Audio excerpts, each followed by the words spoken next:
যারা যৌন সমস্যায় ভুগছেন, আমি আপনাকে অনুরোধ করব নিজের লক্ষ্যকে ঠিক রাখবেন। এই দেহটাকে আর জায়গায় কোন জায়গায় রক্তটাকে নষ্ট করবেন না। অতিরিক্ত ব্যয় যদি করেন আগামীতে আপনি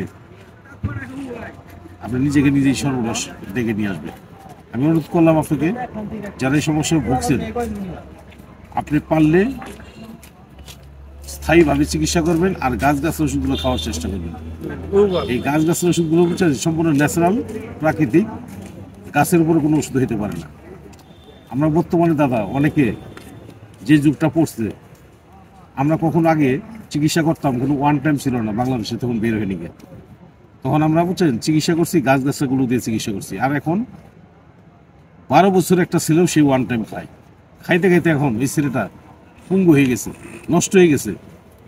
আমি অনুরোধ করলাম এই সমস্ত থেকে বঞ্চিত থাকবেন, এই সমস্ত খাইয়েন না, খাইলে আপনি অকালেই আপনার জন্য মৃত্যু ডেকে নিয়ে আসবে। আমি অনুরোধ করলাম যারা যৌন রোগে ভুগছেন, আপনি স্থায়ী চিকিৎসা করেন, ভালো গাছের ওষুধ খান, যোগাযোগ করেন, ভালো পরামর্শ নেন। জামালপুর রেল স্টেশন, আমি মোহাম্মদ বেলাল কবিরাজ, আমার সাথে যোগাযোগ করবেন।